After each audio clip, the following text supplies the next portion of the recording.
चलो एक वचन को पढ़ते हैं और आज हम प्रार्थना की सामर्थ्य पर हम थोड़ा सा विचार करेंगे। इस वीडियो को पूरा देखिएगा, अंत तक देखिएगा। अंत में मैं आपके लिए प्रार्थना की सामर्थ्य आप भी प्राप्त करें, प्रार्थना की योद्धा बने, इसलिए मैं आपके लिए प्रार्थना भी करूँगी और हम सब मिलकर अपने इस सामर्थ्य से भर जाए ताकि हमें प्रार्थना करना आना चाहिए। हमें सामर्थ्य के साथ प्रार्थना करना आना चाहिए। परमेश्वर के वचन से हम देखेंगे। मैं पढ़ती हूँ याकूब की पत्री, इसका 5वां अध्याय और 16 और 17 आयत। इसलिए तुम आपस में एक दूसरे के सामने अपने अपने पापों को मान लो और एक दूसरे के लिए प्रार्थना करो जिससे चंगे हो जाओ। धर्मी जन की प्रार्थना के प्रभाव से बहुत कुछ हो सकता है। एलिया भी तो हमारे समान दुख सुख भोगी मनुष्य था और उसने गिड़गिड़ा कर प्रार्थना की कि मेह ना बरसे और 3.5 वर्ष तक भूमि पर मेह नहीं बरसा। अब यहाँ देखिए, एलिया का एग्जाम्पल हमको दिया गया कि हमारे समान ही वो दुख सुख भोगी या मनुष्य प्राणी था जिसकी प्रार्थना से आकाश 3 वर्ष तक बंद हो गया, बारिश नहीं हुई।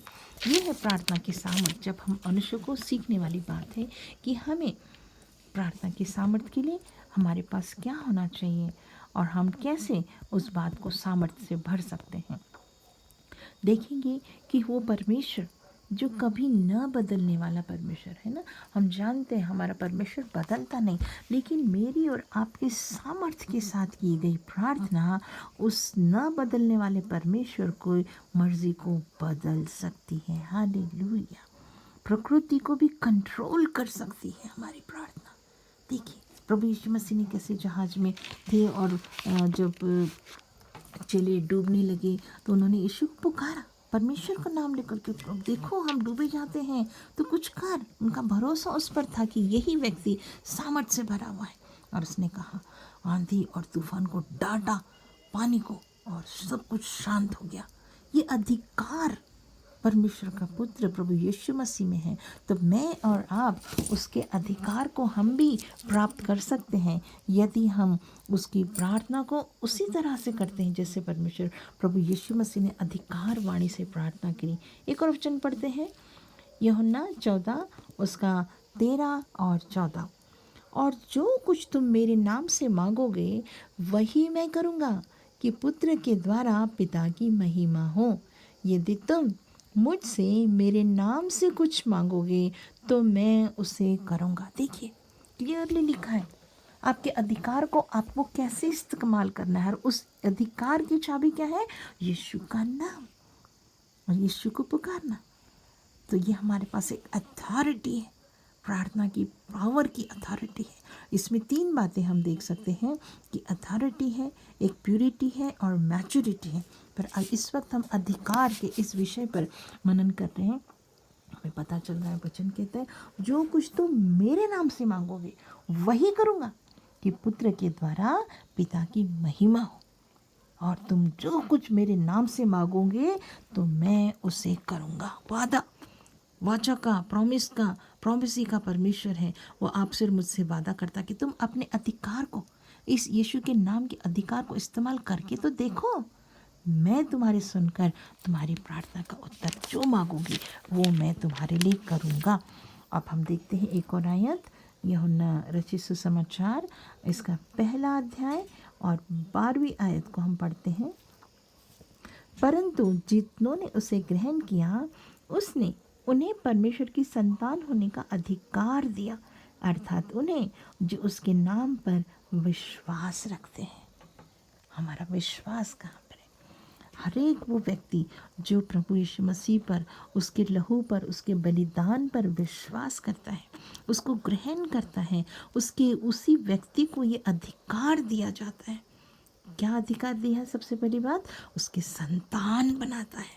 हमें 3 अधिकार मिलते हैं प्रभु यीशु मसीह के लहू से। हम उसके बलिदान पर और उसके लहू को जब हम अपने लिए ले लेते हैं, उस अधिकार में ग्रहण करते हैं, तो जब हमें क्या मिलता है? 3 बातें मिलती हैं। हमें वह संतान बनाता है, हमें प्रजा बनाता है और हमें परमेश्वर के वारिस बनाता है। स्वर्ग राज्य के वारिस बन जाते हैं।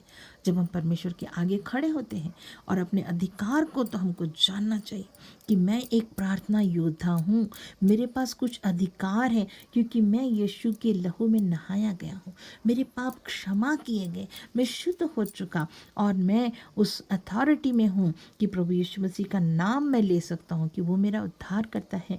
और जब मैं उससे उसका नाम लेकर विश्वास रखे, जब मैं उससे उसका संतान बनने के बाद पुकारता हूँ, उसको ग्रहण करने के द्वारा वो मेरी प्रार्थना के उत्तरों को देता है। केवल वही लोग, सभी लोग ये नहीं कर सकते कि मैं मसीह हूँ तो मेरे पास भी ये अधिकार है। नहीं, आपको यीशु मसीह के लहू में पूरी तरह से शुद्ध हुए होना है, आपका जीवन पवित्र होना है, आपके अंदर वो बात, वो एक परिपक्वता होनी चाहिए कि आप परमेश्वर के यीशु के लहू को, नाम को लेकर चलने का अधिकार, और पूरी गारंटी के साथ कि मैं उस अधिकार को लेकर के चलता हूँ कि मैं परमेश्वर की संतान हूँ। और मैं अगर दुख सुख भोगी जो व्यक्ति हूँ एलिया की तरह, तो मैं यीशु के लहू में धुला हुआ हूँ, मेरे पाप क्षमा हो गए और मुझे ये अधिकार है कि मैं उसका नाम लेकर के वो सारी चीज़ें जो मैं मांगता हूँ प्रभु मुझे दे सकता है। वही अधिकार हमें दिया है प्रभु यीशु मसीह में। वो लोग नहीं डरते जो उसके पास अधिकार से आते, फिर हम रो रो कर प्रार्थना करने की आवश्यकता नहीं होती।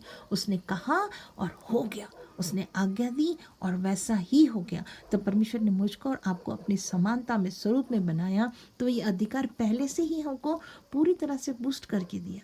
लेकिन उसको सही मायने में लेना है तो मुझे और आपको परमेश्वर की संतान बनना है। संतान कब बनेंगे? यूहन्ना 1:12 में लिखा है कि जितनों ने उसको ग्रहण किया उसने उन्हें अपना संतान होने का अधिकार दिया।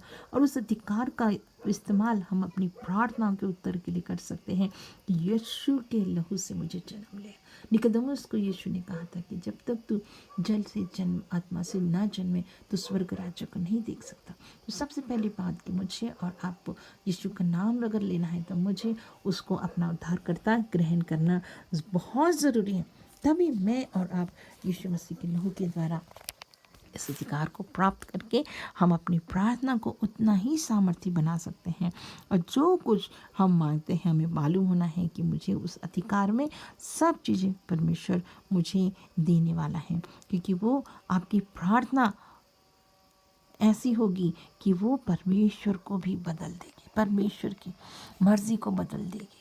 वहाँ देखिएगा जब हम निनवे शहर के और योना नबी के उस बात को देखते हैं कि जब सारे शहर ने पश्चाताप किया, परमेश्वर के आगे दीन और नम्र और पापों की क्षमा के लिए उन्होंने एक दूसरे के लिए प्रार्थना करी, तब क्या हुआ? परमेश्वर ने जो नाश करने की योजना बनाई थी वो बदल दी। और वो लिखा है कि परमेश्वर ने अपनी मर्ज़ी को बदल दिया, जो उसने सोचा था, क्योंकि सब ने पश्चाताप किया, सब ने यीशु के लहू को और उसके परमेश्वर के उस बात को मान लिया कि परमेश्वर आप परमेश्वर है, आप सब कुछ कर सकते हैं, आप हमारे पापों से तौबा करना है, अपने लहू को तरफ देखना है कि यीशु मसीह आपका लहू हमें सारे पापों से शुद्ध करता है। तो हमें इस विश्वास में अगर हम आते हैं तो आपकी प्रार्थना वैसी ही पावरफुल सामर्थ्य बन जाती है और आपने जो भी प्रार्थना में मांगेंगे वो परमेश्वर आपको देगा ही। वो गीत आपको आता है, बहुत सुंदर गीत है। क्या तुम शुद्ध हुए हो, आत्मा शुद्ध करने लहू में, क्या तुम्हारा मन निष्कलंक हुआ है, क्या उस लहू में शुद्ध हुए हो। परमेश्वर, हम आपके सामने आते हैं, प्रभु यीशु मसीह आपके पुत्र का नाम लेकर के पिता परमेश्वर आपके हुजूर में आते हैं और हम उस अधिकार को ग्रहण करते हैं, क्योंकि आपके पुत्र पर हम विश्वास रख कर आते हैं। उसके लहू को हमने ले लिया जिसके द्वारा हमारे पाप क्षमा हो गए।